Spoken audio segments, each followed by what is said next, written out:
Good morning. And again, welcome to our conference. We're glad that you have been here and have continued to stay. My name is Jared Reese. I'm one of the board members of UCAP and the chair of the rally committee for St. George. Please note the exits in case of an emergency. Be sure to visit the resource booths during the breaks and after the session ends. They are here and also in our other building. Please make sure you visit the new webcam site and follow us on social media. All sessions are recorded and will be made available on the UCAP website by the end of March. Did you know that income such as registration fees covers less than half the cost of these conferences, and so your generous donations are greatly appreciated. We value your feedback. Please complete the survey that will be shared at the end of the conference. We always like to receive feedback so we know how to make these conferences better and more tailored to what your needs are. Our next speaker is Brittany. Brittany Homer is co-founder and executive director of Project Stand, where she empowers parents, youth, and communities to use technology in healthy ways. She is also co-creator of Safe Tech Solution, a set of K through 12 media safety programs for schools. Brittany has a master's degree in family and human development, is a certified family life educator, and is a creator and host of the podcast Raising Today's Kids. Brittany has also served as a court-appointed special advocate, CASA, and a sexual assault SANE advocate, and has participated in making important legislative changes to protect children at local, state, and national levels. Let's please give a round of applause for Brittany.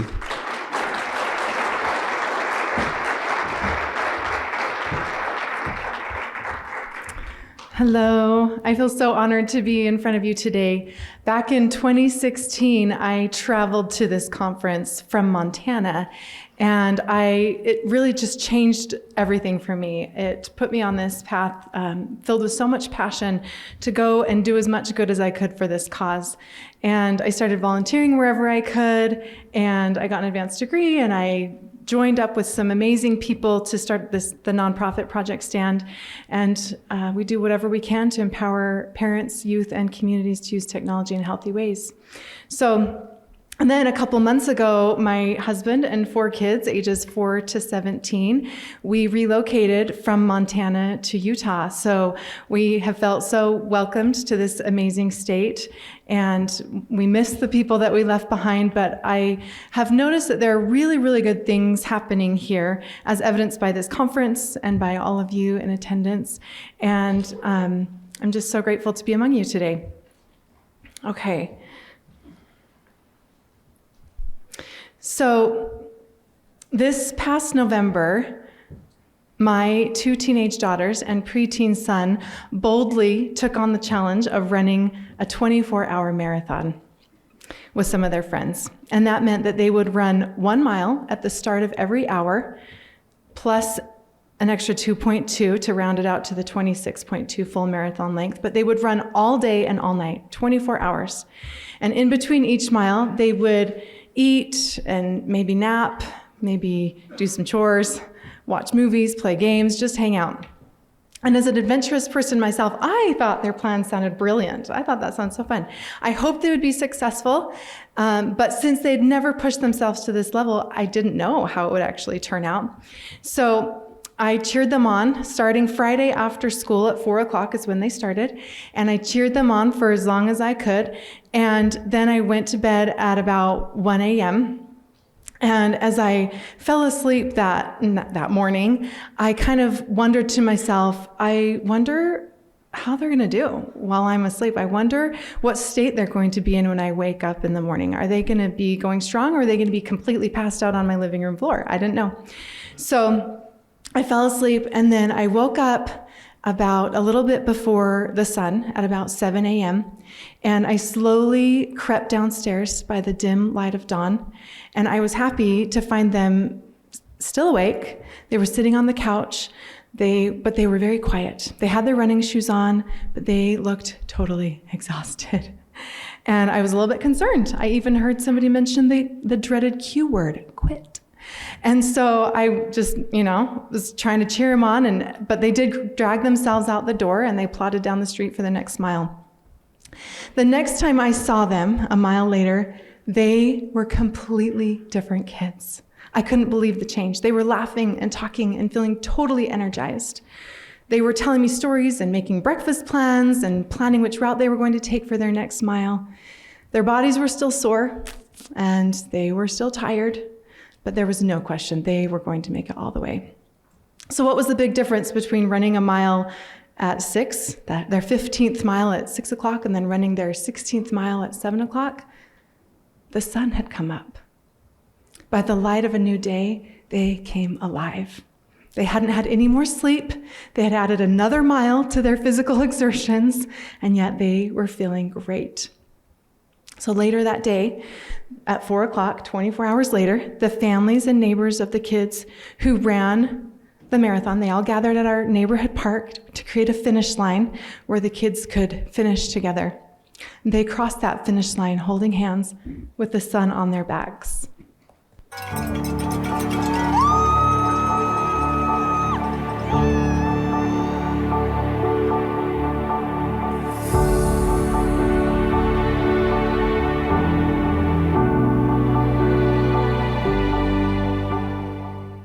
That is the difference that light can make. So why do I share that story here? Beyond the content itself, the darkness of pornography comes from being afraid of it, not knowing how to keep it off our devices and protect our kids from seeing it, not knowing what to do if our kids have seen it, not knowing if we can trust our loved ones to open up to us about their experiences and their exposure, worry about how it might be impacting our relationships, and letting shame drive our decisions.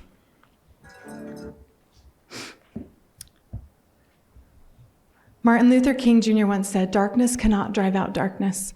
Only light can do that. Hate cannot drive out hate. Only love can do that." So the way to rid our families of the darkness of pornography is to shine a light on it. Just like my kids and their friends needed the sun to come up, they needed that sunrise to endure their race. Our families need light to combat the darkness of pornography. So this light comes in the form of these 3 things: recognizing your power, the power of your role as a parent of your amazing child. It comes from understanding the layers of protection that your child needs. There we go. And it comes from supporting your children in identifying their personal values, setting goals, and developing self-awareness. So today we're going to break down each of these forms of light into manageable pieces, and my hope is that you leave this session filled with light. Okay, let's start by talking about the power of parents. In 2017, I had the opportunity to travel to Haiti to help launch a human trafficking prevention program for youth that were aging out of an orphanage. And I'll never forget the first day there when I found out that 8 out of 10 of those supposed orphans actually had at least one living parent. I couldn't believe that. And I just wondered, why in the world are these kids living in this facility for kids who don't have parents? Well, I found out that there's a lot of reasons, but part of it is because well-meaning people from the United States and other countries are donating money to these orphanages and to help solve what they see as a need for these children who need shelter and food and all those things. And because these orphanages create a better lifestyle, then many Haitian parents are giving their children to the orphanages to be raised there, even though they're capable themselves. Maybe they struggle to know where food comes from a little bit more and to provide the shelter. But what was happening is that these kids are being raised in a facility where they are missing out on the most important thing, the love of a parent. They were suffering because their parents lacked the basic understanding of their own importance. Have you seen evidence of this in our society as well? I have noticed that many parents, whether intentionally or not, they're advocating their most important role, or abdicating their most important role, and letting screens or extracurricular activities or friends or sports or schools, all of those things be the guardians of their children. And of course, each of these resources are not bad in and of themselves. They are very important, but none of them should ever replace parents. Perhaps the most clear opposition that I have seen to the importance of parents was at the United Nations Commission on the Status of Women in 2023. If you were in Tim Rarick's presentation in the last session, he kind of mentioned this, but he and I were there speaking on a panel with some others, and I was asked to speak about pornography and predators and how to protect children online. So I did that. I gave my little presentation, and in my conclusion, I really emphasized the importance of parents. And I talked about one of the solutions is to advocate for parents so they can do their most important job of educating children. And so after I was finished, I was a total newbie at the UN. I did not know what to do or what to expect, but I was totally surprised when a woman in the audience just started yelling at me and others for what we had said about parents. And she claimed that parents are causing the problems and that we need to take away parental rights. And many others in the room seemed to agree with her. And that was the moment where I really became aware of the global opposition to the truth about families. And to be fair, I did find out later that woman had been severely abused by her own parents, and her desire to save children from similar things was admirable, but her experience is most definitely not universal, and we should not be taking away the rights and limiting the rights of good parents everywhere. So, while many in our modern society are advocating for parents to have less influence, I believe there has never been a need for parents to be all in. More of a need for parents to be all in. Our kids today need that more than ever. Many intelligent and powerful people have identified the power in nurturing children. And like this one, this is Gandhi. He says, if we are to reach real peace in this world, we shall have to begin with children. Confucius said, if your plan is for 1 year, plant rice. If your plan is for 10 years, plant trees. If your plan is for 100 years, educate children. And even Hitler said, he alone who owns the youth gains the future. Pornographers would like to own our youth. They are providing content and exploiting children at younger and younger ages with more and more shocking content.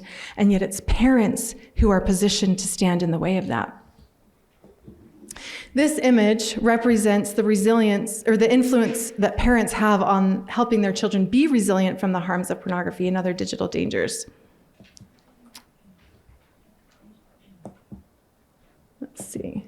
And I'll go through each one, but really quickly, this was a slide that I showed at the United Nations, and this was one of the things that led to the outrage that we had following our session.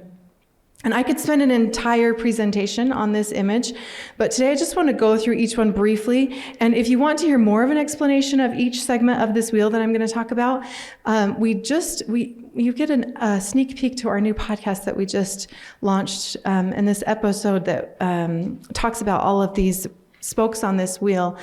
You can find, I'll show a QR code at the end where you can scan and find access to that. Okay, so. And youth who develop these elements of human wholeness, they can become resilient to the harms of technology and thrive online. I truly believe that. Parents are uniquely qualified to facilitate everything that we're going to talk about here, and they do so most effectively through what you see on the outside, that parent-child relationship, and then in the middle, the modeling. Okay, so the first thing that I want to talk about is identity. Children need to know who they are at their core and that they matter, period. Parents can do this. We do this as we give our child a name and give them that uniqueness. We can do that as we pass on faith traditions. A last name is really important for children to help them feel like they belong, that they are identified as part of a family. Okay, purpose. Children need to develop a vision for their life, an understanding of their strengths and ideas for how to apply them. Healthy communication. They need openness with trusted adults, especially their parents, including the confidence that comes from sharing and asking questions. They need healthy socialization. And, that includes learning manners and respect and compassion and how to apologize and how to forgive and how to see beyond themselves, that the world doesn't revolve around them, and to have gratitude. They also need boundaries. They need to learn to understand and have respect for laws and family rules, but they also need to learn to respectfully advocate for change within those laws and family rules. They need personal values. They need their own personal commitment to things that they deem important. They need a desire for and tools for working toward their purpose and eliminating distractions. They need self-awareness to recognize their own physiological responses to their thoughts, to develop healthy coping mechanisms, healthy habits, to delay gratification. All those things lead to emotional resilience. And those last three, the personal values, goals, and self-awareness, we'll talk about a little bit more later. If we could ever make this wheel perfectly balanced, our work would be done, right? But it's never finished. Even as adults, for even myself, I feel wobbly sometimes in some of these areas. But the fact that our families come from we're all diverse, we're all different, and we all have our own strengths and weaknesses within our families. It makes it clear that our work is cut out for us in developing these things. But I want to encourage you to choose one spoke of this wheel and work on tightening that up this week. And regardless of whether you're a single parent, whether you have your own struggle with pornography, whether you feel like it's too late, or all of your efforts are backfiring, all of those things, I still stand by my initial statement that parents are the best positioned to protect their children from pornography. We tighten these spokes, one hug, one conversation, one family meal at a time. Okay.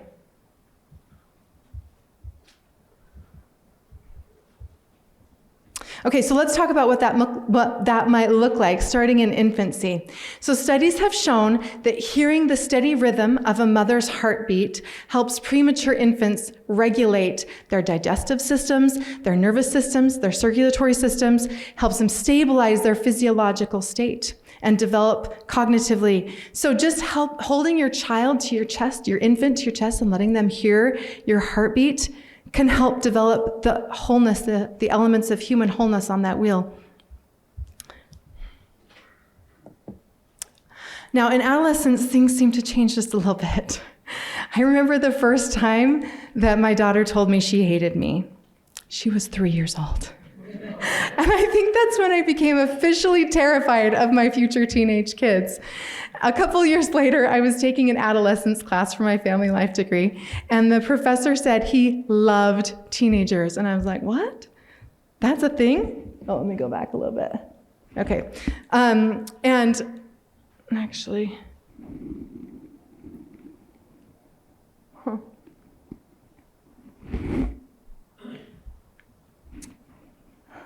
this is not the right side, but that's okay. We'll go for it.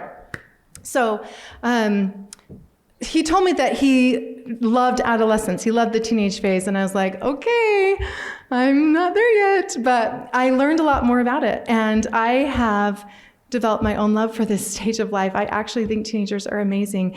And just for the record, my own teenage daughters, they don't tell me they hate me on a regular basis. It's been many, many years, probably since she was 3, actually, my oldest. But I've been blown away by how amazing teenagers are. Okay, I've learned that teenage rebellion is a natural part of human development. Just like separation anxiety peaks in babies as they're learning to crawl and then walk it helps their brains their brains are wired to do that so that they stay close to mom and dad, so it keeps them safe. The opposite is happening in adolescence, where their brains are wiring them to kind of push away and to develop their independence and autonomy. Preparing them to just stand on their own 2 feet as they become adults. They still need their parents, of course, but they don't need us to coddle them or micromanage them. They need us to provide the scaffolding that they need to figure things out for themselves. So, because I have a 4-year-old, I have had the pleasure of watching many Bluey episodes. And one of my favorites is called Pass the Parcel. Has anyone seen that? Okay, it's so funny. Okay, so it starts with this one family who has taken this age-old game and they modified it to make sure that no kids feel left out. And then another dad sees them playing the game that way and he's appalled. He's like, what is this? And he says what has become one of my family's favorite lines. He says, "We are raising a nation of squibs." And I just think that's hilarious. But that episode has taught me, yes, I don't want to raise squibs. I want to help my kids be strong and resilient. And actually, I made this shirt that I just showed you before. I made this shirt for my son to inspire him, and we all use it to cheer him on and help him feel like he can do anything. He is not a squib. So we should help our kids be strong and resilient, but I also think that we need to be careful not to judge our current generation by the expectations of previous ones.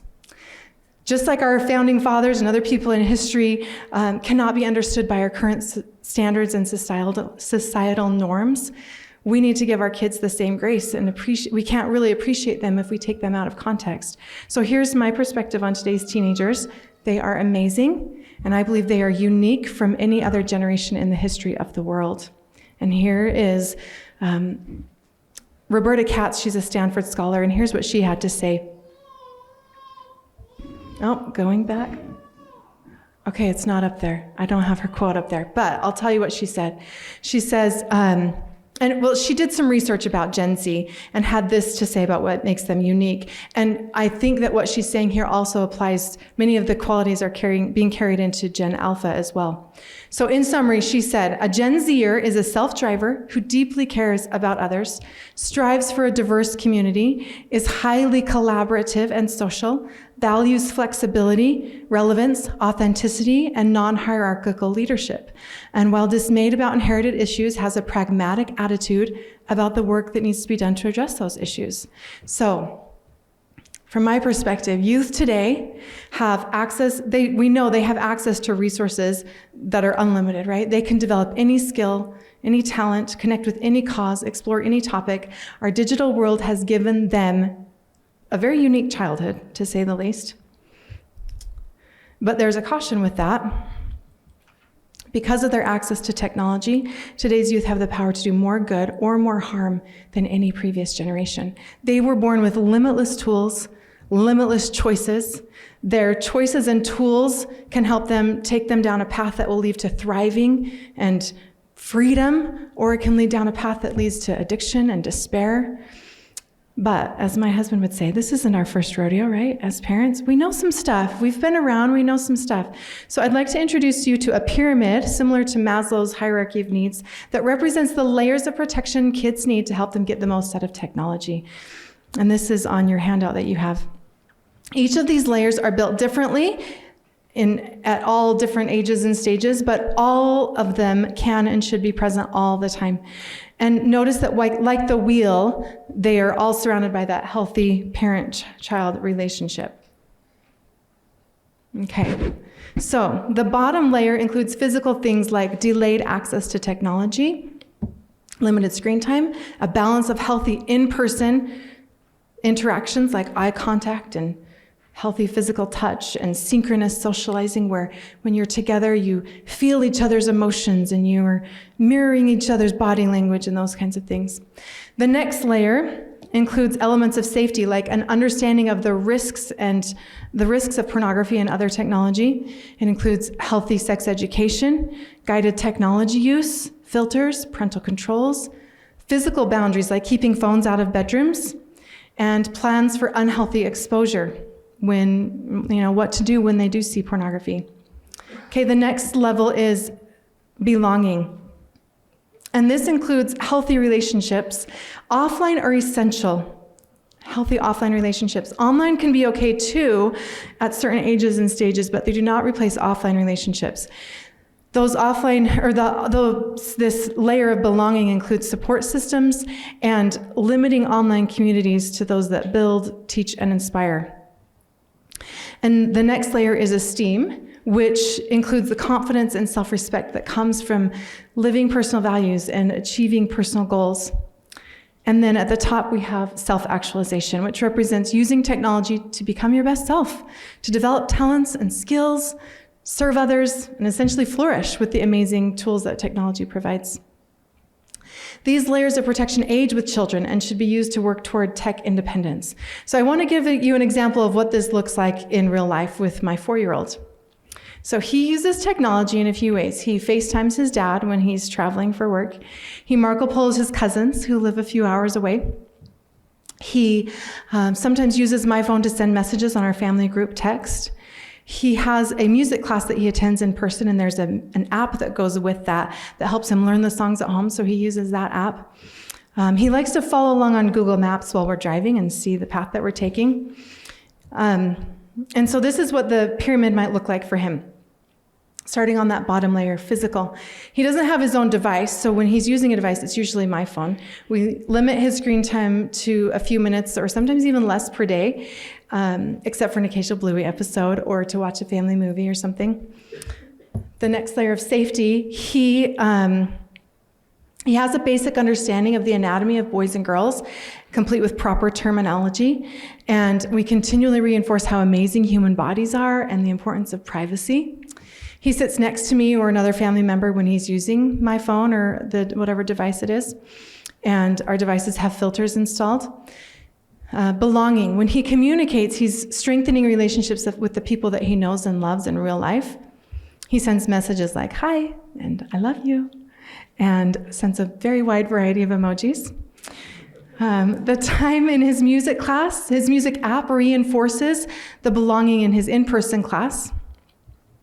And then moving up to esteem, he values being nice and saying thank you. He has goals to learn to read, to count to 100, to learn music.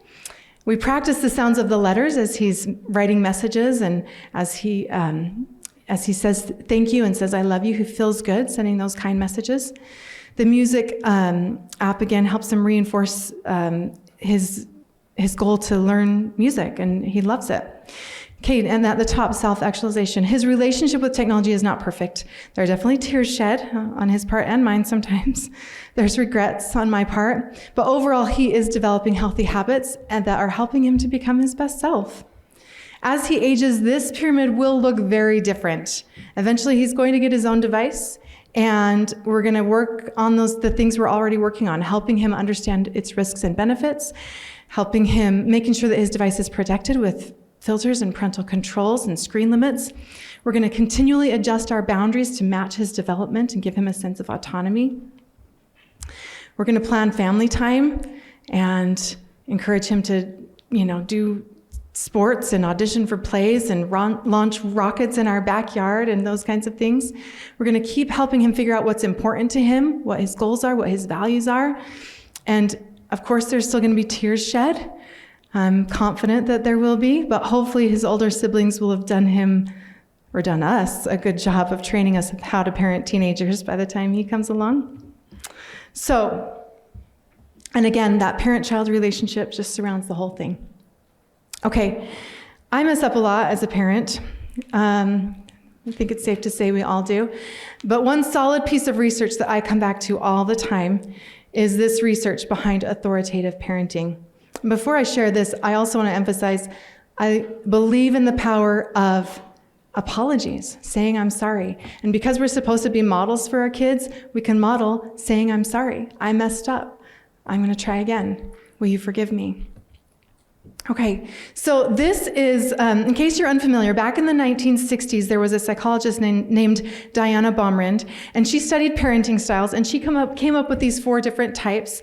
And since then, these have been studied over and over again, and they show that one parenting type is preferable to all the others. So these are basically 4 categories of love and law, or warmth and boundaries. So on the bottom left, parents with low warmth and low boundaries are considered neglectful, and their kids are more likely to get bad grades, have health problems, not trust others, and have low self-esteem.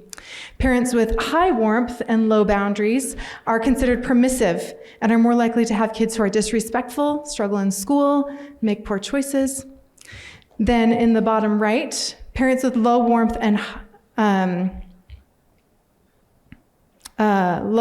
high boundaries are called authoritarian, and they have kids who become aggressive, have self-esteem and social problems. And then the golden one up at the top, parents with high warmth and high boundaries are called authoritative and are most likely to have kids who become independent, self-reliant, academically successful, and happy. And of course, there are always outliers, right? And many other things besides us are factored in when considering how our kids turn out. The pressure should not be all on us. But And I know some pretty amazing parents who have not seen these outcomes, even though they've had the high warmth and high boundaries. But as a parent of my own kids, I can only do the best with what I know. So I try to check myself. Am I responding gently? Do I reassure? Do I spend quality time with my kids? Do I avoid shaming them? Do I listen without prejudging? Do I spend more time praising than correcting? Do I also teach them about hard things? Do I restrict them from things that are unsafe? Do I require them to work and have high expectations?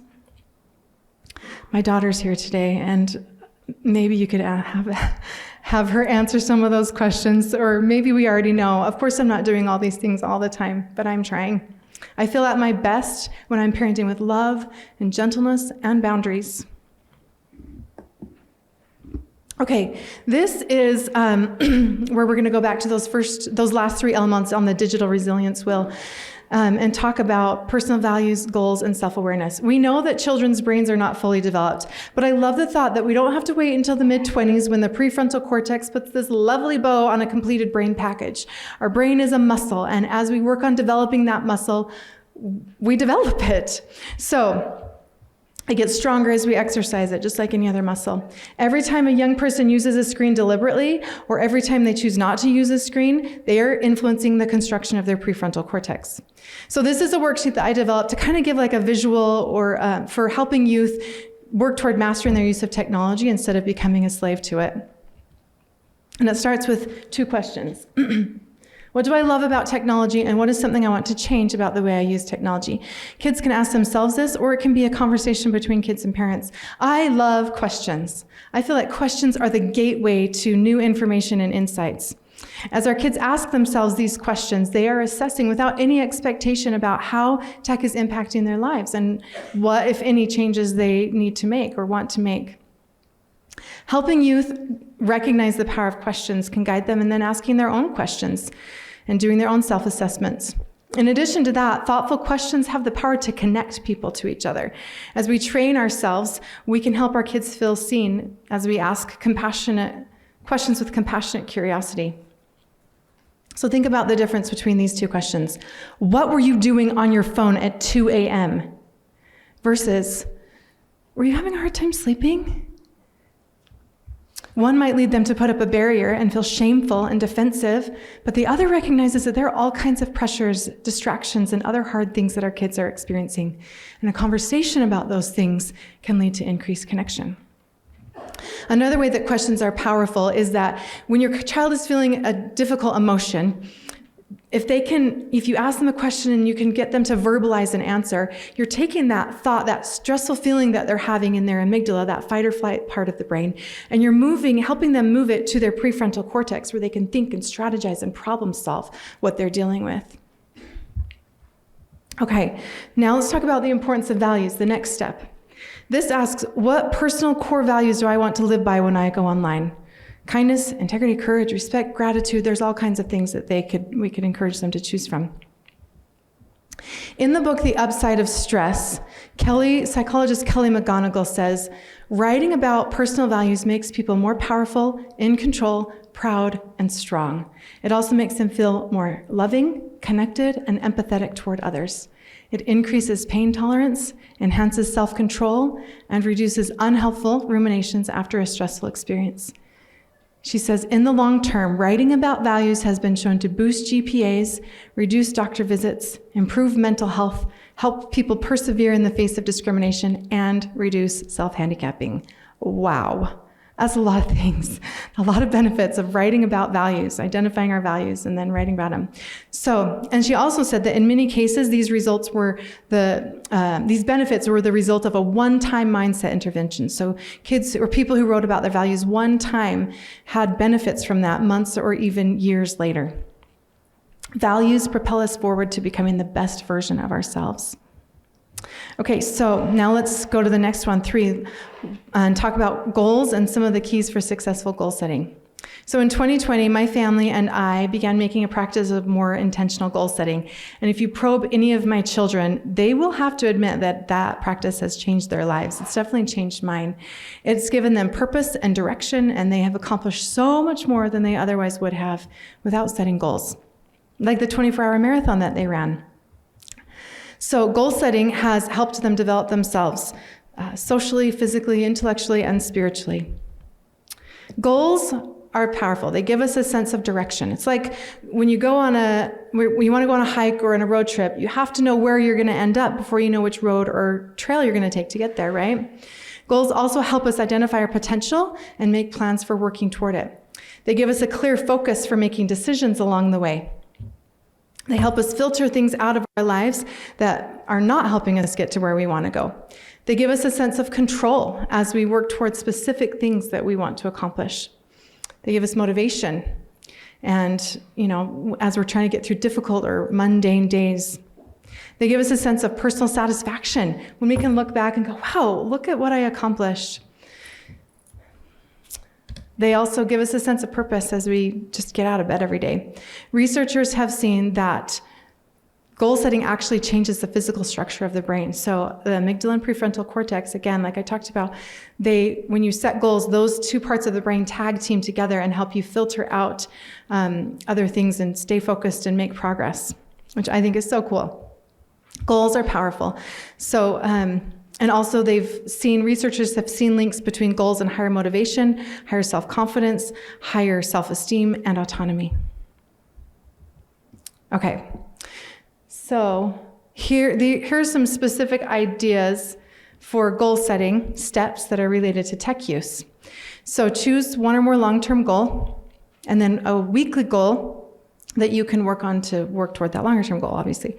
So have it be something that you can accomplish in 1 week. Start by asking yourself, what is something specific and measurable I can change about my technology use this week that aligns with my values? And this, it's something that we created for youth, but it's something that I have even done for myself, and it's helpful for me to stay focused on what my goals and values are with technology. Okay, and then next, write your goal down, some place where you can view it often, whether it's on the, backdrop of your phone or hanging on a wall or a mirror or whatever. And then find an accountability partner, somebody that you can share with and report back to, someone who's going to cheer you on, someone who's going to celebrate your successes and encourage your progress. And for your kids, that could be you or a sibling or a friend or another trusted adult. So now let's go to the fourth step. This is the step of choices. And I want to talk about a man named Viktor Frankl for a minute. Maybe you've heard of him. He was an Austrian neurologist and Holocaust survivor who spent his career helping people understand that, that finding meaning in life with their values and their goals. He taught about the power of those things. And he really understood how those two things come together in our choices. He said, between stimulus and response lies a space. In that space lies our freedom and power to choose a response. In our response lies our growth and our happiness. So whenever we stop and recognize what we're doing, practicing self-awareness before making a conscious choice, that's when we're in that space, and that's when we have the power to engage our prefrontal cortex or teach our kids to do that. We've all used technology in ways that we regret, right? I know I have. And if those things actually harm ourselves or others, that can be devastating. So taking a moment to just stop before we act can make a difference. Okay, so of course that's easier said than done, especially if there are bad habits or compulsions or addictions. And in some cases, other interventions might be needed. But every time our kids make an intentional choice, they become stronger and more capable of resisting things that are unhealthy for them. Okay, this graphic illustrates that stimulus response and the space in between that Dr. Frankl talks about. So when the stimulus occurs, whatever it is that's motivating you to use tech, before you click, swipe, post, play, or search, mentally stop for just a sec. Stopping is a really good time to really just ground yourself, to take a deep breath, to engage your physical self with your mental self, to ask yourself, what do I see, hear, taste, touch, smell? Engage all those 5 senses to become really present and intentional. Next, evaluate. Evaluate that choice that you're about to make. Does what I'm about to do match my goals and my values? What is your goal with every moment of screen time? Why do you get on that app or that video game? Why are you checking your notifications? Right? What are you looking for? Does it reinforce or undermine your values of kindness or gratitude or honesty? Are you getting online to avoid homework because you're feeling stressed or depressed, or because you're feeling a craving for something that could be an addiction? Are you getting on to learn something, to entertain yourself, to talk to a friend? If kids can answer the purpose of why they're using technology, again, they're turning on their brains to help them choose the best response. So then, step 3 there, choose. If what you're about to do with technology matches your values and goals, do it. If it doesn't, make a different choice that does. Okay, and then going back to the worksheet, steps 5 and 6, reflect, report, and repeat. So in prevention science, self-awareness is a protective factor.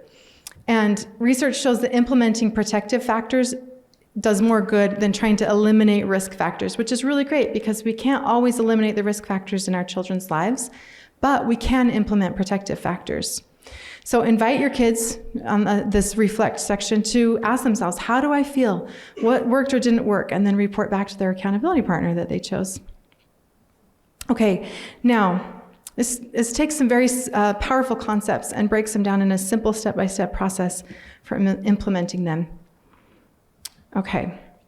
Youth who assess the role of technology in their lives, who understand their values, set goals, use technology deliberately, and practice self-awareness, all within a good support system, are not only eliminating the harms of pornography, but they are on a path toward reaching their full potential. Okay. I know a 17-year-old self-taught pianist who recently created an Instagram page with the goal of challenging himself to play something new every day. He wanted the accountability to learn songs in a short amount of time and get better at piano. So he invites his followers to make a request for his song by commenting on his current one. The song request that gets the most likes is the one he plays the next day, whether he's heard of it or not. I asked him about his experiences with it, and he shared what's going well and what's not. He's learning to manage the stress of it and to keep up with his commitment to play every day and to give himself grace when he doesn't, or if he misses a day. But overall, he is reaching his goal to learn new songs, to develop his piano skills, with the added benefit of connecting to others, to inspire others to use technology in healthy ways, and he provides me great background music while I fold laundry and other things. So this is Talk Comment Piano, if you'd like to like and subscribe.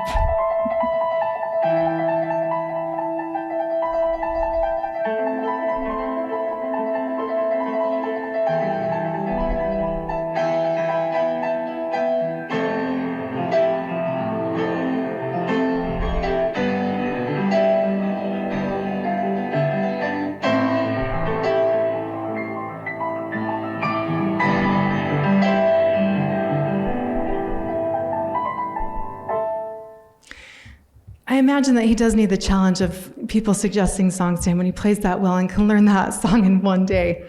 Okay, so the last thing I want to spend a few minutes on is a thought that's been weighing heavy on me, and it comes in the form of 2 stories. So about 3 years ago, there was a 17-year-old young man named Jordan, he was a popular athlete at his school. He loved his family, he got good grades. He was actually preparing to leave on a 2-week family vacation to Florida the next day when he got a message from a young woman who supposedly knew some of his friends. And they started talking and it progressed. They started sending pictures to each other. Her pictures became increasingly more revealing, and she encouraged him to follow suit, which he did. And when he eventually shared a nude, the conversation was flipped on its head, and suddenly he discovered that he was not talking to the person that he thought he was. Whoever it was began demanding money, and if Jordan didn't pay up, then they would share his photo with family and friends. The manipulation intensified, and eventually he saw no way out, and he put a gun to his head and pulled the trigger. It was only 6 hours from the time that he received the first message. Another young woman, I'll call Kaylee, she finally got a phone when she turned 16. Her older siblings had to wait till they were 16 too, and she felt so happy that she finally reached this rite of passage. Her parents had taught her about the harms of pornography, so she steered clear of that, but they hadn't taught her not to talk to older men. They hadn't thought to warn her about that. She was a thrill seeker, and it gave her a rush to toe the line, and so her conversations turned into sneaking out at night, climbing into the cars of these men and driving away. Thankfully, she did come home to her bed every night, and as it became increasingly more sexual and dangerous, she realized this is not good, and she cut off communication, told her parents, and her mom said she was minutes away from being trafficked. She's now a thriving young woman and hopes that her story will help someone else. As I talked with these parents of these two youth, I don't know the whole story, but something Jordan's dad said to me really stuck out to me. He said, I told my son, don't share pictures, don't talk to people you don't know, don't share nudes, those kinds of things. But he never said, but if you do. And somehow Jordan saw no escape, while Kaylee did. And perhaps the greatest thing we can teach our kids with their underdeveloped brains and their aspiring independence is that whatever mistakes they make or trouble they find themselves in, there is always hope. Mistakes can always be fixed. Pornography can cause significant damage, but I have seen incredible examples of healing and recovery. A young friend of mine is currently living in Tromsø, Norway, where they have something called the polar night, where the sun sets below the horizon and then doesn't come back up again for several weeks. Every day he counts down the number of days until he sees it again. One day he said, we got to fly down to Oslo and spend Wednesday, Thursday, and Friday there before we flew back. 3 days in Oslo with the sun made me realize how amazing that giant ball of fire really is and how psyched I am for it to be back. It may feel like pornography is like a polar night, casting a dark shadow on you or your family right now. But the light is more powerful, whether it comes from the sun, or whether it comes from a rekindled belief in your power as a parent, an understanding of the layers of protection our kids need, or supporting your kids in developing their values and goals and developing self-awareness. Let's stand in the light and invite our kids to do the same. Or cheer from the sidelines as they run their 15th or 16th or 17th mile, knowing that eventually the sun will rise. They can do this. They were born for this. And so are we. Thank you. I'm sorry I didn't leave time for questions, but I'm happy to answer any if you want to come up and talk to me.